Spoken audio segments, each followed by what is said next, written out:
All right, welcome to another episode of the Legacy Builders podcast. I'm your host, Kyle McGee.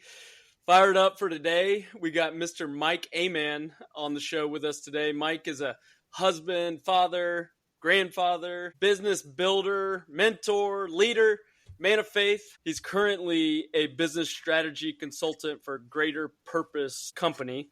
And his mission is to equip and empower business leaders to build great businesses for a greater purpose. And he is an East Carolina University grad. Mike, welcome to the show. Kyle, thanks for having me. I'm excited that I got to meet you through my daughter, Olivia, and my son, Bentley. Yeah.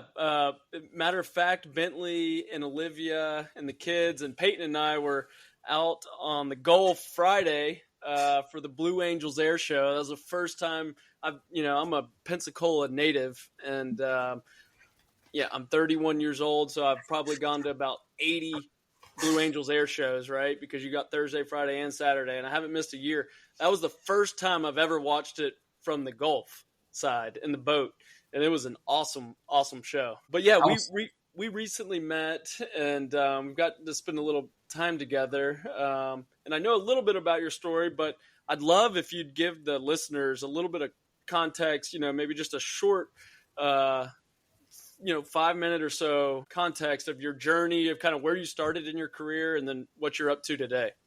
Okay.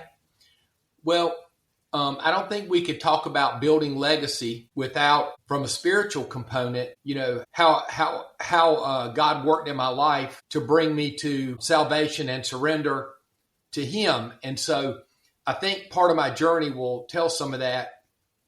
Just quickly, and I will do this quickly, is I'm from Roanoke Rapids, North Carolina. I-95 runs right through us. We're almost on in Virginia, but just inside North Carolina. And I was raised there. And when I was 13, I went through baptism classes with our Baptist church. And I understood what I was doing, but I was still young. And then I went off to East Carolina University. Funny, I had an older sister that got into drugs and alcohol and had some real challenges. And so I saw what that caused, and I said, well, I'm not going to do those things until I went to college. And, I had a lot of fun in college, but I also worked hard. I dove for East Carolina. I was a cheerleader for East Carolina. I was the actual first mascot at East Carolina, Petey the Pirate. So I've got a lot of we live right behind the football stadium, so we're passionate Pirate fans. But I say all that to lead to, when we got out, I went to grad school and got my MBA and then when I graduated from that, got that in my undergraduate in 81 and my MBA in 83, my wife, who wasn't my wife then, Paige, had another year of grad school to go. And so I decided I better stick around Greenville if I was going to have her. So we got married on December 31st of 1983. And so we've been married for over 40 years. And I would say it's been great for me. It's been good for her. I'm joking. She's had to put up with a lot with me being an entrepreneur. And so we've done a lot of different things and a lot of different businesses over the years, but it's been great. But I will say, like, what got me to where I am with my faith in the Lord Jesus is I had people speaking into my life along the way through this journey. And I actually worked for 2 years in a painting contracting company after MBA school in Greenville. And then I decided to open a Dunkin' Donuts franchise. And I bought the franchise and we opened that up. And then 2 years after that, almost 3 years after that, I opened my second store. And we started having children, and it was a 24/7, 363, closed Thanksgiving and Christmas. And we had two girls, and it was hard to get people to work midnight shift. And I won't say that I was the smartest business guy in the world at that time. I was young, 28 years old, because I started those when I was 25. And I ended up putting them up for sale. And the guy that approved the buyer, we did the transaction in 1991. And 6 months after I sold them to him, and I'd opened up a little sandwich shop. I stayed in the food business and did catering. He filed bankruptcy on me. Well, that ended up spinning us into a situation where we faced bankruptcy between 91. 92 and 95, 3 times we faced bankruptcy. We never filed it. And back then, now there's bankruptcy courts and a lot of people do file bankruptcy, and I'm not condemning that or anything. Sometimes it's the right thing for certain people with hardships. But I would just say that in 1994, we faced it the 3rd time, never had to file it. And I would just say that this part regarding my faith is that the thing that I've learned through this life and this journey I've been on was it finally took me getting to the end of myself in order to really surrender my life to Christ. And that's not the same for everybody, but you got to get to a place that you say, hey, the way I've done it hasn't worked out so great. And I need a savior. I need a Lord. I need a guide. I need somebody to help me in life and to guide me. And so in 94, I got to the end of myself. I actually had 3 children at that time. And my wife's parents got sick. We were fighting off bankruptcy. And this will be the sad part. There's so many good things that happen, but our son Michael started having grand mal seizures. We just had a lot of things facing us on top of that business stuff. And I did get to the end of myself. I actually thought at one point in 94 that my $500,000 life insurance policy was worth more to my family than I was. Mm-hmm. So I literally got to the end of myself. I actually contemplated for just a short second, if I drove home tonight and ran off the road and hit a tree and I could end it, they would be better off without me. So that's a pretty low spot to be in. And I know we're opening your podcast, but my point here is God spoke directly into my heart and soul and mind during that time that he had a plan for me and to press on. And so I didn't do that. And miraculously, he got us out of that bankruptcy situation the 3rd time by just saying to me, these are the things you need to do and here's what you need to tell them. And so I did, and my attorney said they'll never accept it. And I said, I believe they will. And he said, I'm telling you, they're not going to accept it. And I said, well, it's all I got. So I was paying him, I asked him, will you call them and at least offer it? And he did. And he called me back and he said, man, your prayers have been answered. Get that check over here right now. And so that then started my career and my family over. And I got in the communications business and did that for 20 and a half years. And I joined C12 Group about 1994. C12 Group is a Christian business owners peer advisory roundtable.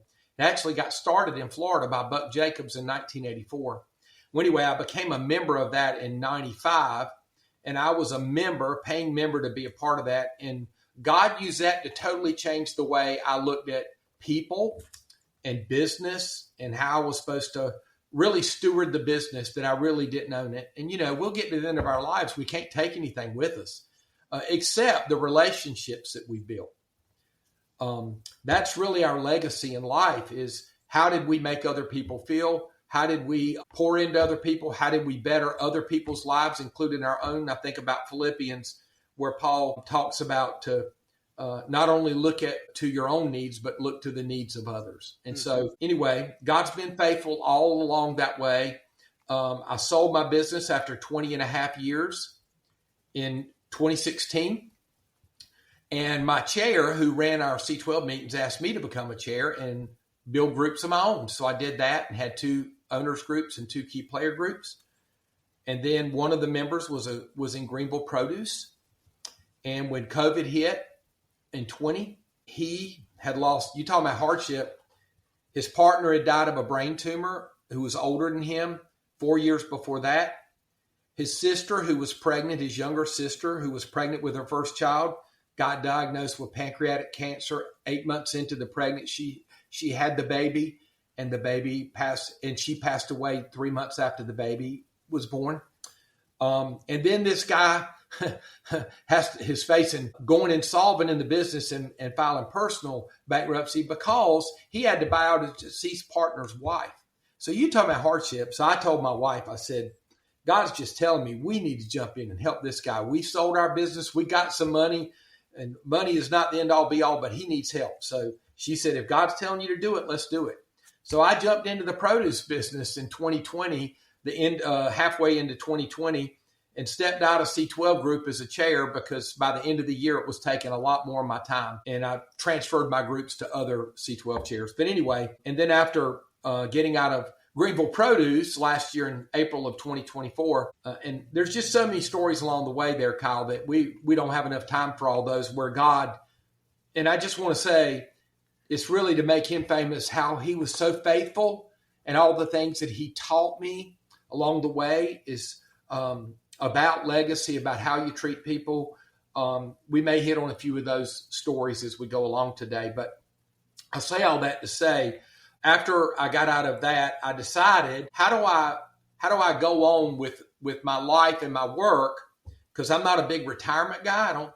I've never found retirement in the Bible. So, Moses worked all the way. Now, he slowed it down some, was transferring things to Joshua and those things, and Caleb. But all that to say, if you don't wake up every morning and have a reason to get up, and your family can be that reason, as it should be, your spouse. But I believe God gives us, equips us with gifts and talents that he nurtures and develops through our life journey. And that to whom much is given through that journey, much is expected. And I think we're required to have purpose and to impact his kingdom for good through the way we live our life. As a matter of fact, I'll just share this. My son, Michael, when he was about 8, he asked me, he said, what does it really mean to be a Christian?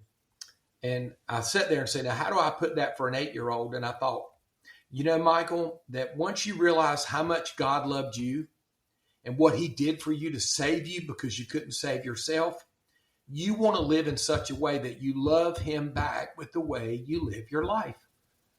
So if you can love God back with the way you live your life, that's how you honor him. And that's what being a Christian is. That really hadn't changed much.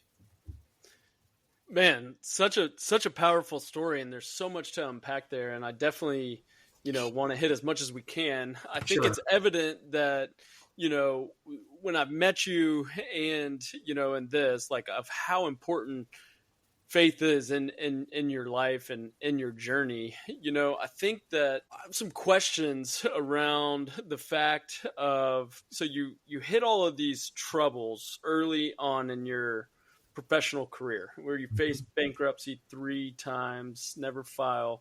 And that's right when you're first getting going.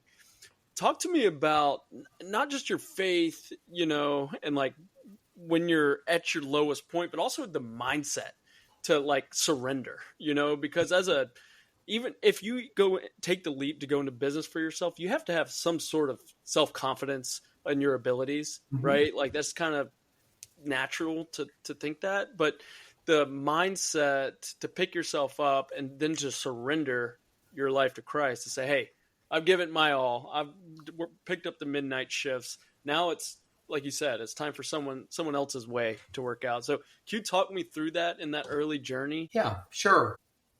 I would say that a lot of time God's given us gifts. And what I did early on was I put my faith and trust. I believed in God. I believed there was a God. I believed Jesus died on the cross for me. I'm not saying I didn't believe those things.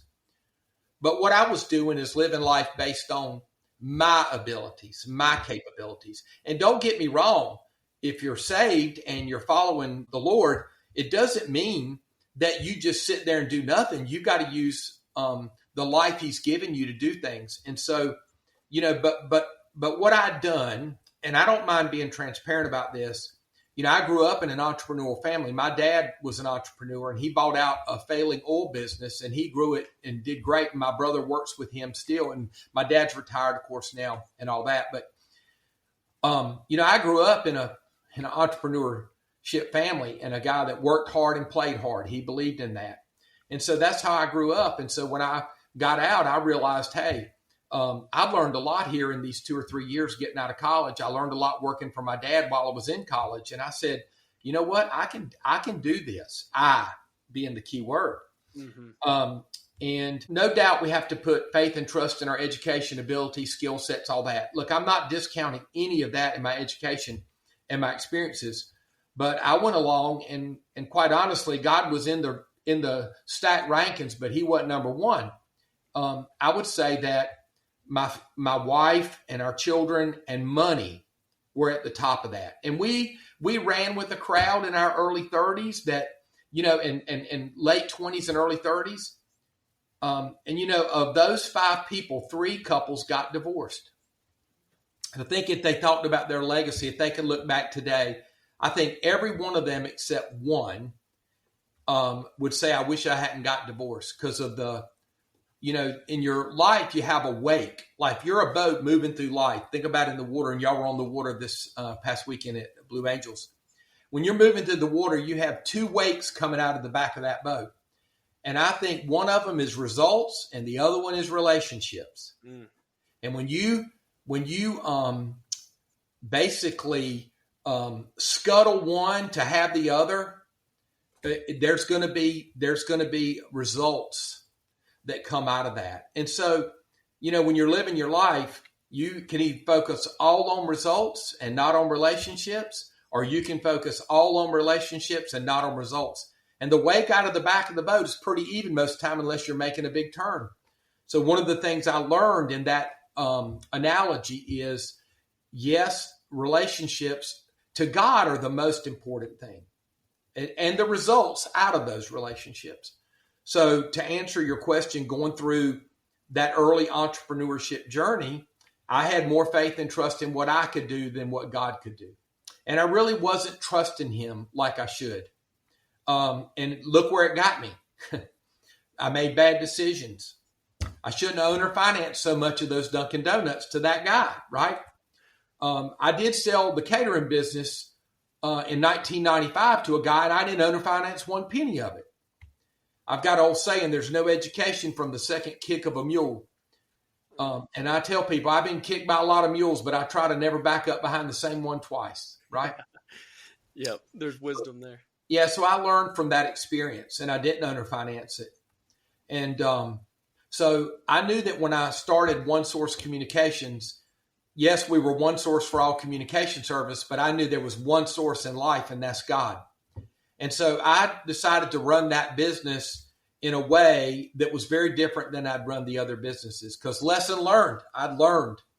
And so my focus was on people and how do I equip and empower people to be their best at what they're doing. Now, they got to choose to still do it, but I need to provide the training, the tools, the processes, those things to help them be most successful.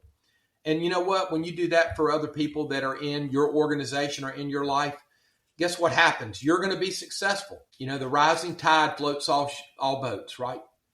Yeah, 100%. And this is a perfect, because I want to go deeper here. And in your intro, you share a lot about the difficulties and the trials, and you kind of gloss over the 20 years of being a business owner and building this very successful business that led to an exit. And I want to get into the story of why the exit ended up, coming to fruition. But this past Sunday, Pastor Nathan Pooley, you've been to Upper Room a couple times. I love our pastor. He does a great job of, bringing real biblical principles and making them easy to understand. But he talks about Nehemiah and about the power of vision, right? Being this ordinary, he was a cupbearer, so he wasn't completely ordinary, but he was a servant. And then he had this vision and he acted on it. I'd really like to hear from your experience, building a business and leading teams, how critical has vision been in motivating your team and navigating uncertainty? Well, it's critical because the first few years I was at One Source, I'm going to move past the food years. Mission, vision, and values are pretty important. Mission says this is why we do what we do. Vision says this is what it looks like when we're doing it very well. We've arrived and are doing it. And then values say these are the core values that we're going to operate out of as people operating this business. Like if integrity is one of them, or relationships is one of them, or whatever you choose for your values. Those 3 things are really important. And people go, that's all fluff stuff. And I would say, well, it can be if you don't ever pay attention to it. But we baked, as a matter of fact, our mission statement at One Source, when we decided to do that, because I didn't start it with a mission statement. We didn't have one, but when I got in C12, they said that's something you got to work on. So I got my team together and we worked on it. And most of the people that were in my business on my leadership team were followers, were believers.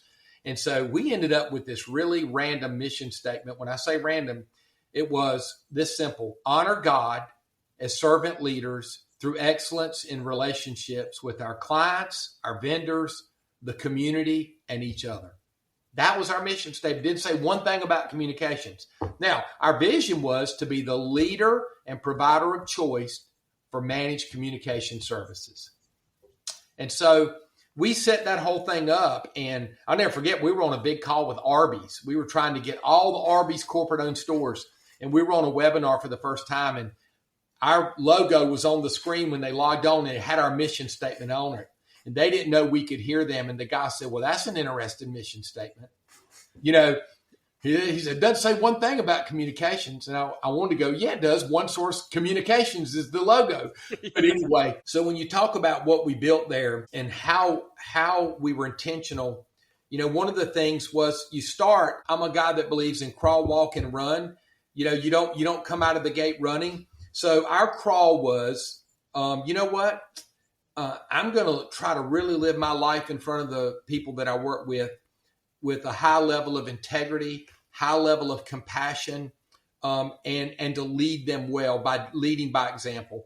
And so one of the things I was doing was I was in my quiet time, reading my Bible, spending time with the Lord in the morning. I had a little closet there at my office. And anyway, and so one of the things I did, I said, you know, I've got this daily devotion I get. It's really good. And there's a lot of turmoil back then about, you know, you can't bring your faith into the workplace and all this stuff. And I said, you know what I'm going to do? I'm going to forward this devotion to everybody in the company and say, look, I'm not required. This isn't required reading, but these devotions have really helped me in my walk with God.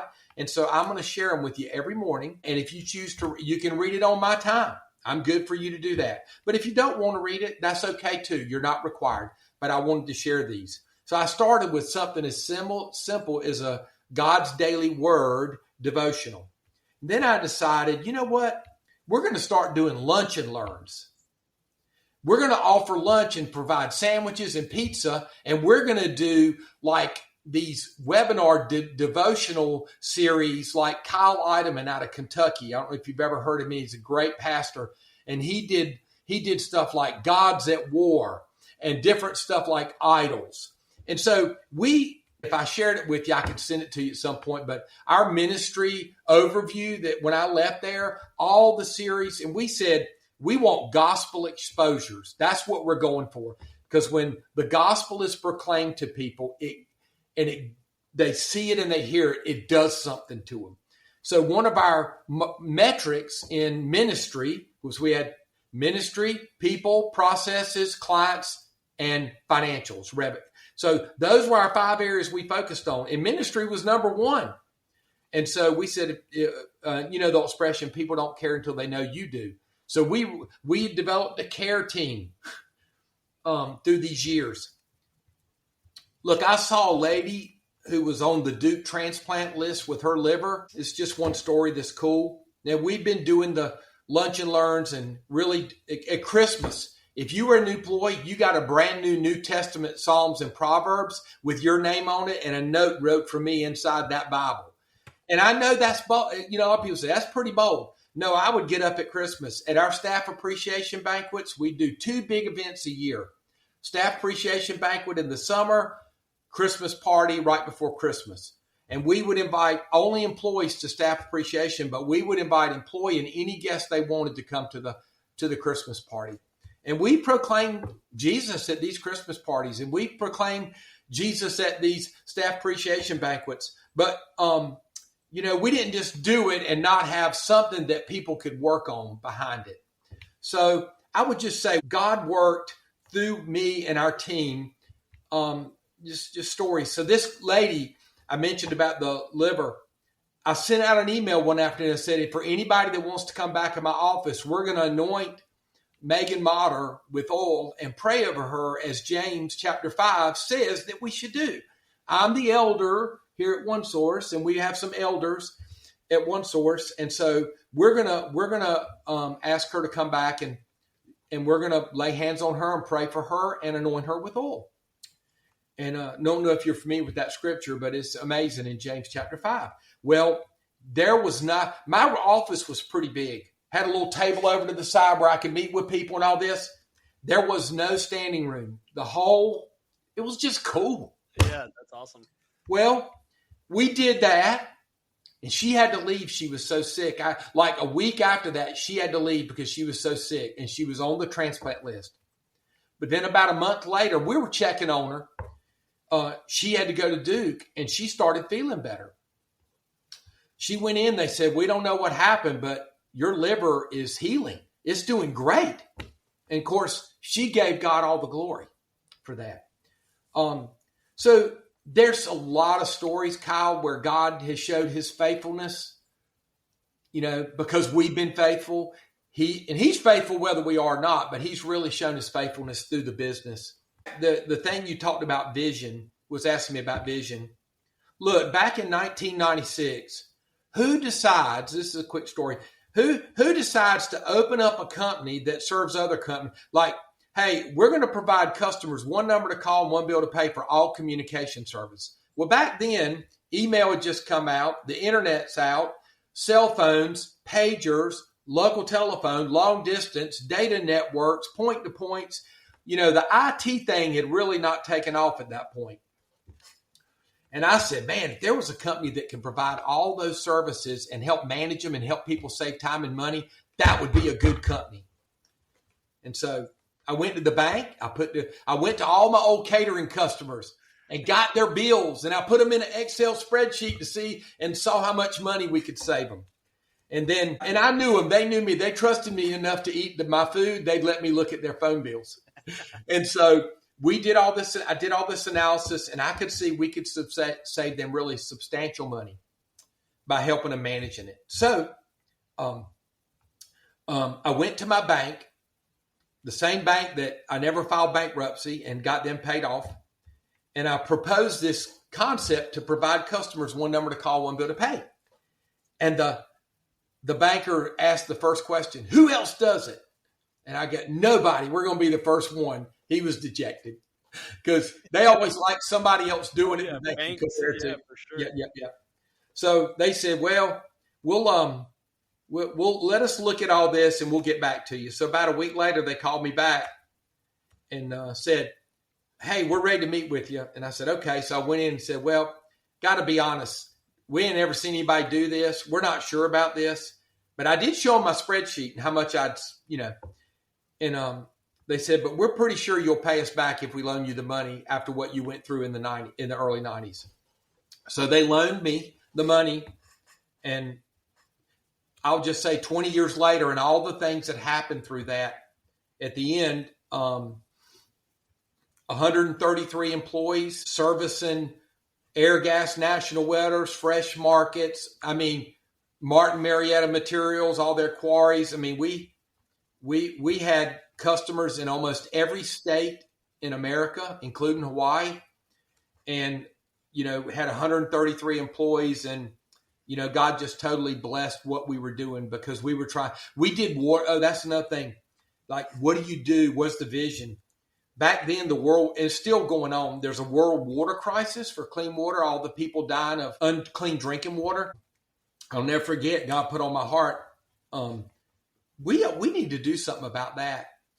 So I rallied our team around that every year we would take part of our profits and help the world water crisis. And I'll never forget, one person said, we can't make a difference in that. And I said, well, we're not going to solve it, but we're going to be part of the solution.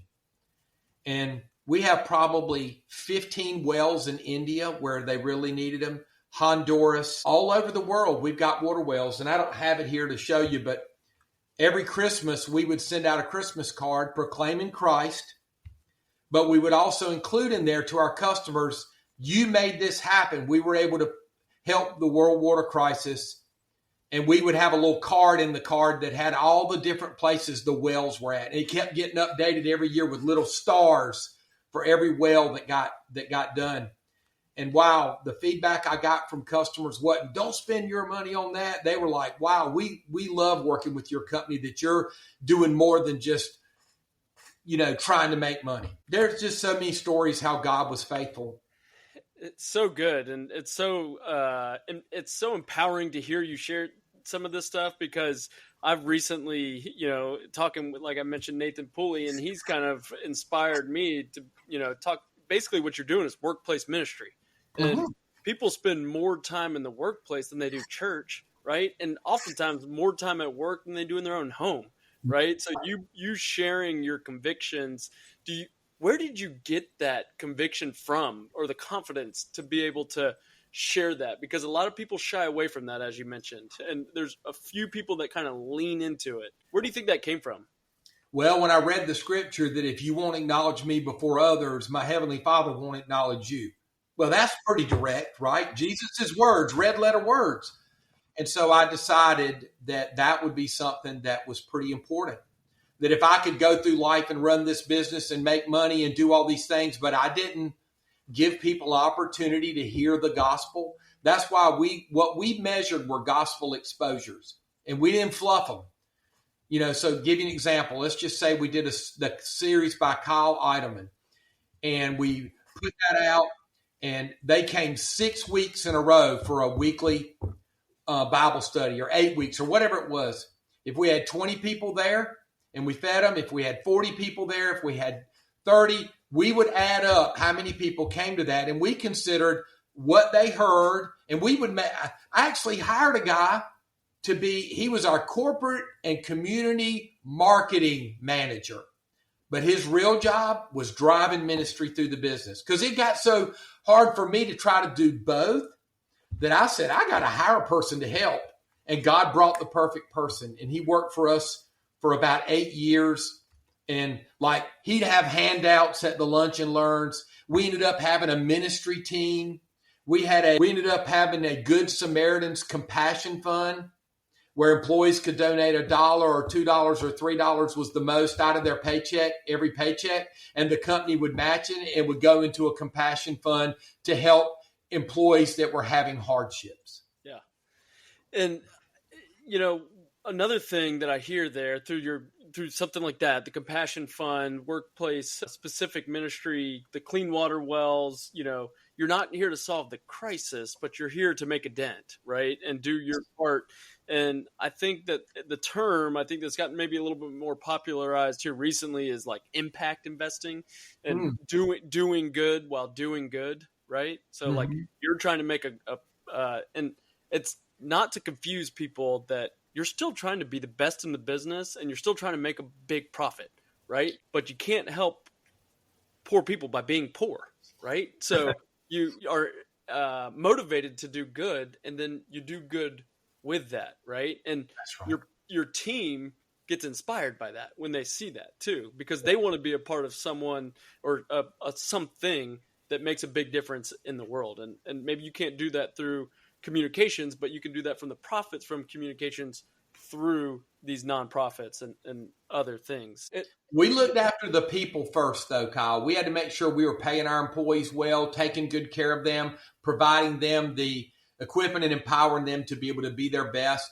So that had to be at the forefront in order, because you don't make profits if you don't do that, right? And you have to put customers first. You have to make sure that they're being looked after. So look, as much as we can talk about marketplace ministry or business as a ministry, that is some of the talk, and having an impact, you got to do it well as a business. What's the old expression? No margin, no mission. Yeah. And so I'd love to go deeper here, because it's good to hear this stuff, right? And to know that, okay, I am going to be successful, and it's not about me, and it's not about just serving my family and having these vacation homes and doing these things, but it's like, okay, I have to create this business where people want to be a part of it, not just because they're doing good, but it's elevating them. It's, challenging them. You're bringing A players around them. So talk me through just a couple of the fundamentals, and we could probably make this a 3-hour long podcast. I completely get that. But take me through just some of the most important fundamentals from a leader's perspective on what it takes to build an elite business. Okay. That's well, first and foremost, you have to realize that God has built you for a relationship with him and with other people.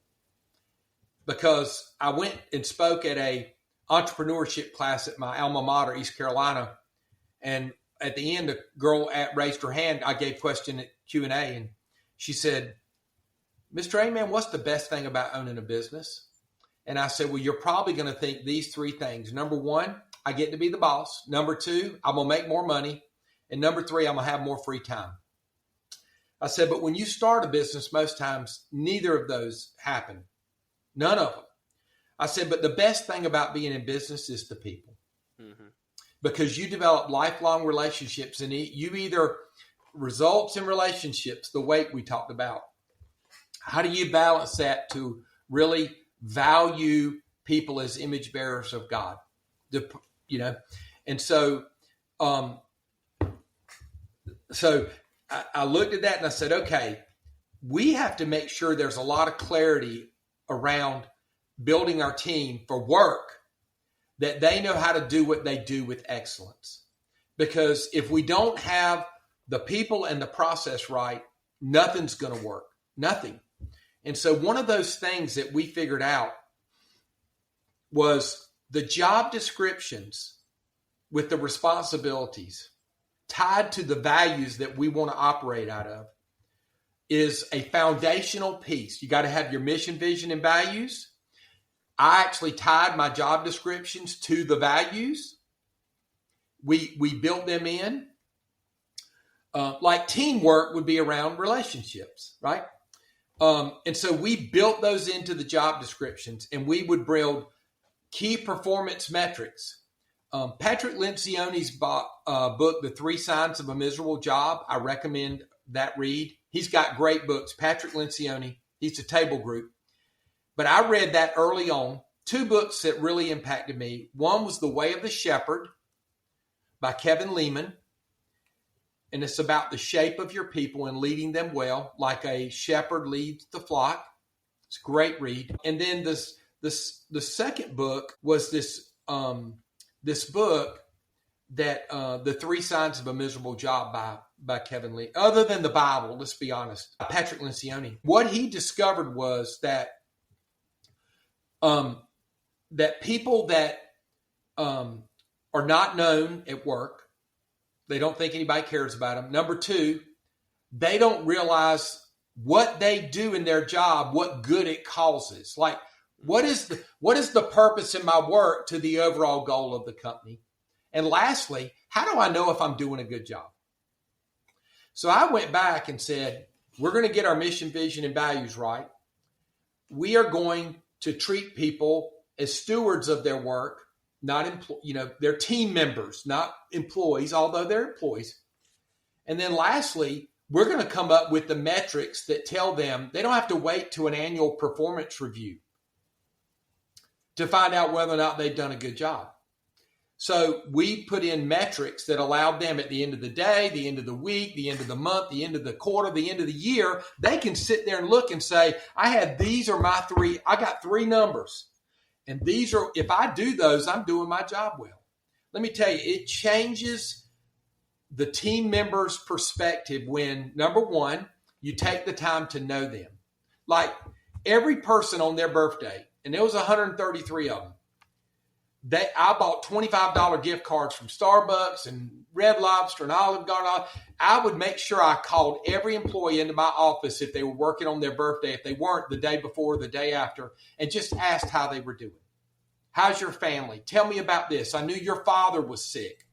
And then or whatever. And I would take just 5 minutes to relate to them.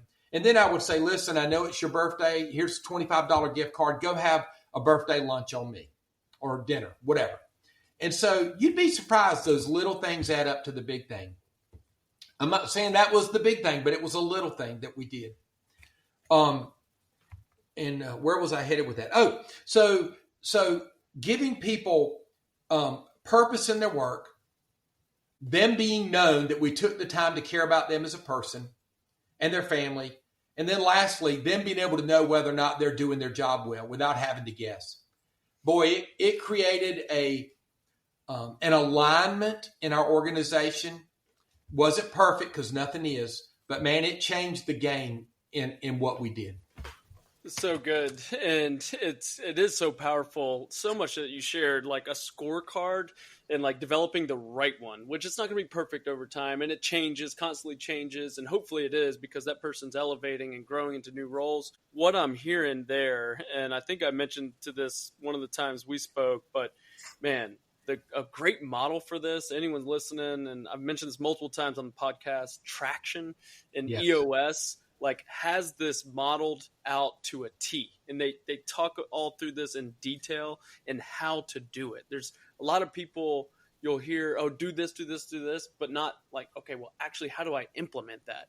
This book in EOS is a system for any business leader, whether you're a solo entrepreneur or have hundreds or thousands of employees. Like, this is a great starting point. Amen to that. As a matter of fact, Traction, EOS, has different points in it, like data, all the team, all right. What do they call their chart? It's not organizational chart. Their accountability chart. Accountability chart. Yeah. Well, I took when I read Traction, Get a Grip, those books, and I took C12's Ministry, People, Processes, Clients, and Finances, and I built a model for using those as the areas, but using the methodology systems. Yeah, the systems that Traction EOS uses. And Mike, I'd like to hear, because you've mentioned this multiple times in our conversations, in this conversation, in your bio, like, and how important C12 has been in your career. Talk to me about just that, the importance of, like, first, what is it? And then how important these peer groups are, and specifically for business owners and business leaders. Okay. Well, once a month, you meet around a table the whole day. You have to commit the whole day. Like 9 to 4. 9 to 5, 9 to 5, 4:30, 9 to 4:30, right? Yeah. And C12 provides they provide a personal section when you get there and open up where you focus on a balance wheel. And I'd be glad to share a lot of these things with you by email. A lot of this stuff, if you're interested, not that I'm pushing it. I'm just saying I've got tools that you don't even have to be a C12 member, that they work, right? Yeah.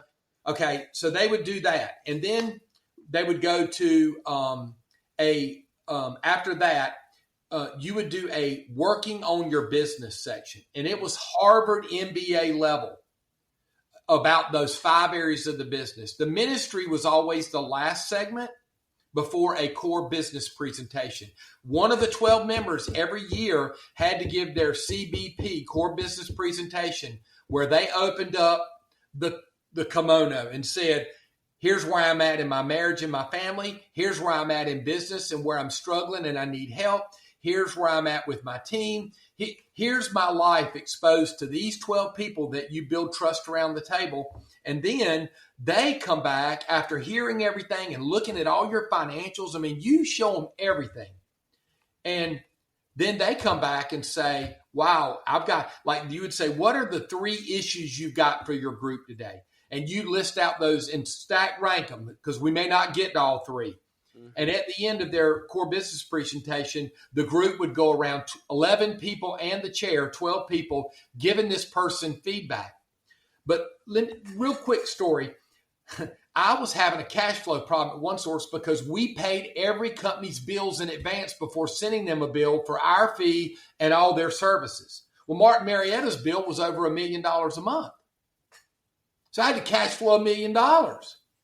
And I'll never forget, I was there and I was doing my CBP, and this guy that was in the recycling business said, you know what I think would help you? You need to have multiple billing cycles a month.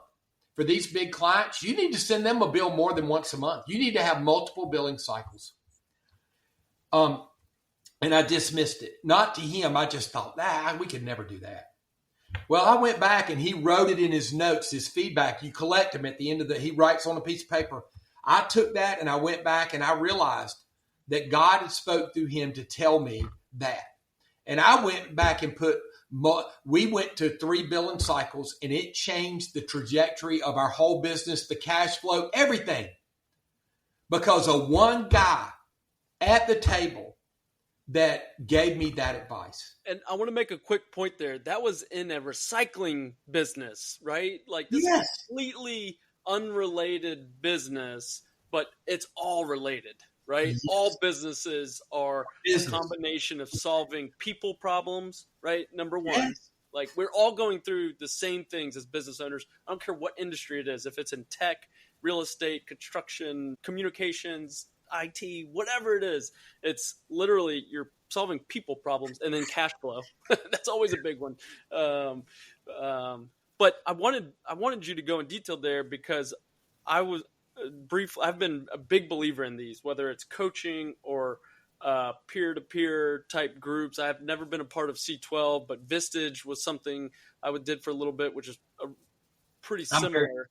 I'm familiar with Vistage, but it doesn't have a faith component. Does not have a faith component, but it's very powerful. The accountability you get when you can go into a room and be vulnerable. You have to participate, right? Because if you don't let the guard down, you're not going to get the benefits from it. Like you have to be open about the issues that you're dealing with, but like just the realization of like, hey, we're all kind of going through the same problems together. And then the feedback you get from unrelated businesses and the full commitment of spending a full day of working on your business and not in your business as an entrepreneur, that's difficult to do.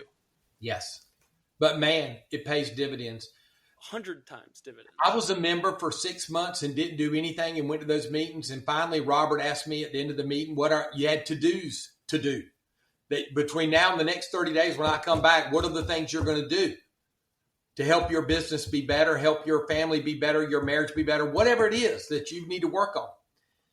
And he asked me, Mike, what are your to-dos? And I said, my to-do is to do something with this stuff. And he goes, what does that mean? I said, I've been coming for 6 months as a new member, and this stuff is amazing. But I go back and my email's going off, my phone, people are lined up at the door. I don't have time to do any of this. And so if I'm not going to implement all these great things that C12 is providing, I'm wasting my time and my money. So next month, I'm going to come back and I'm going to tell you what I've done with the most important thing that needs to be worked on. And I did. And that changed things when I made a commitment. No matter what's going on when I get back, I'm going to do something with this stuff. And it made all the difference.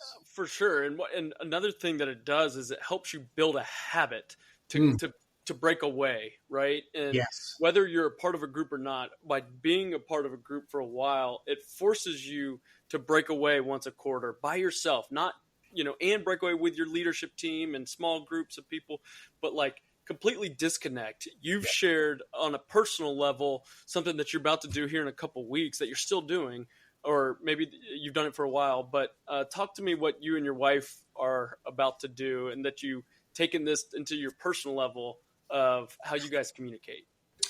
Yeah, we made a decision. I changed the devotion book. I think I told you that. And the first day on January 1, it was really good. As a matter of fact, I have it right here. It's called Radical Wisdom by Reggie Campbell. And it was so good because the first day it said the 1 year to live exercise. And after I read it, I struck through the word exercise with red ink and put above it challenge, the 1 year to live challenge. Because for me, I wasn't ready to exercise that I needed to challenge myself to think that way. And my wife and I I shared it with her. It's a men's devotion, but I shared it with her and she said, well, what are we going to do about it? I agree with that.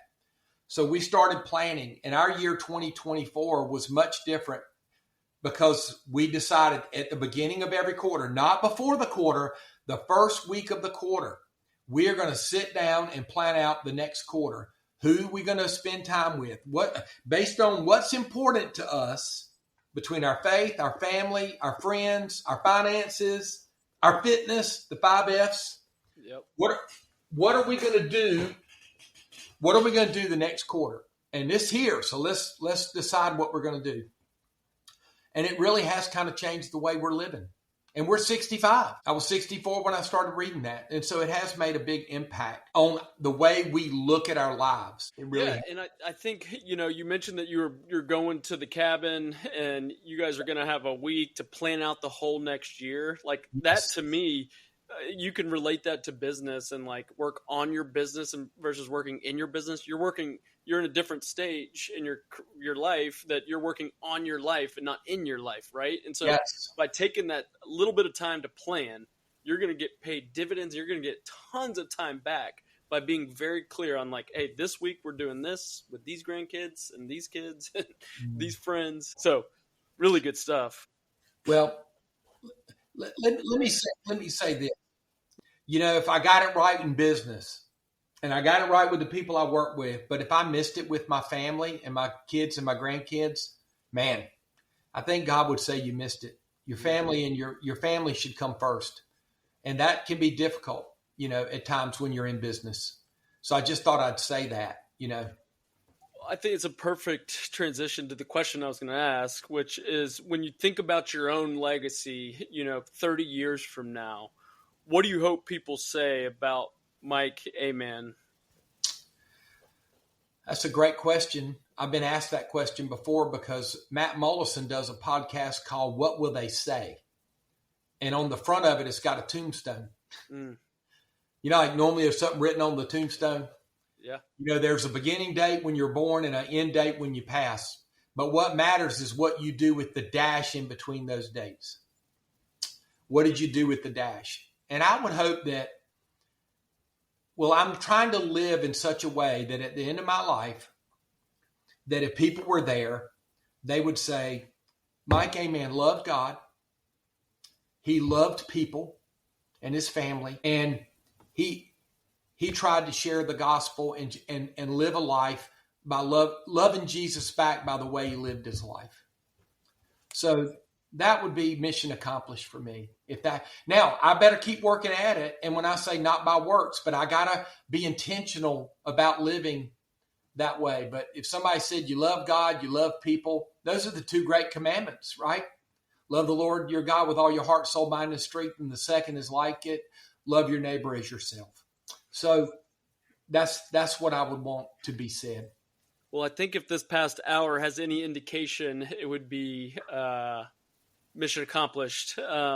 I would, last question, if you could give one piece of advice to that, younger generation that's like 25, 30, 40, wherever, younger generation that's interested in entrepreneurship or they've just gotten going in it, what would it be?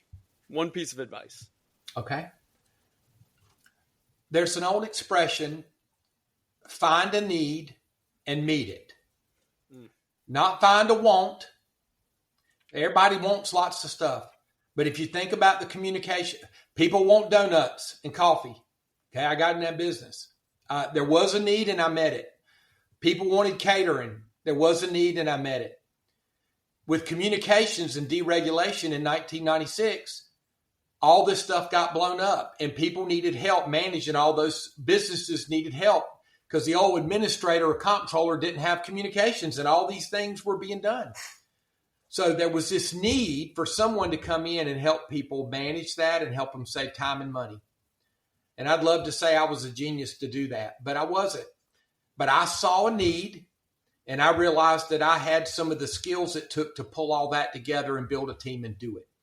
So I would say to anybody that is looking to get out in their own business, just make sure that there's a need for what you're, and I would say this, you got to be passionate.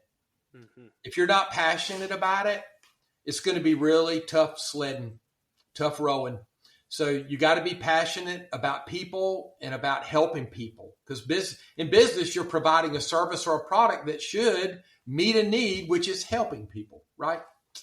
So that would be my advice, that if you can't filter what you're wanting to do through those filters, then you probably shouldn't do it. Love it. Love it. One little tidbit that I'd like to add to that is sometimes the passion doesn't come until you start doing it. And once you get good at something, it it gets more fun, right? Like I hear the advice, like follow your passions. And I do think that fortunately we live in America, greatest country on earth. Like if you are super passionate about it, you could probably make money doing it. However, sometimes, like you said, find the need, meet it. Yes. Then it becomes, you develop a passion as you get going. You might not start passionate about the food industry or passionate about the communications industry. But you're passionate about helping people. That's my point. If Yeah. you have if you're so focused on yourself, it'll be difficult. If you're focused on serving other people and helping them with their life be better in business or personal, whatever, then guess what? If you're passionate about that, good things will happen. Yeah, absolutely. Absolutely. Well, I can tell that you're passionate about life and business and helping people. And I know that someone listening to this today got something out of this. So again, Mike, I greatly appreciate you coming on. If people want to reach out to you, something resonated with them, or they want to you share or get the C12 information you shared, how can people get a hold of you? Yeah, my email is mike.aman@greaterpurpose.co. And my phone number is 252-317-3333. Love it. And we'll put a link to both of those in the show notes so anyone listening can get a hold of Mike. Until next time, keep building with purpose and chasing the kind of success that truly lasts. Thank you all for listening.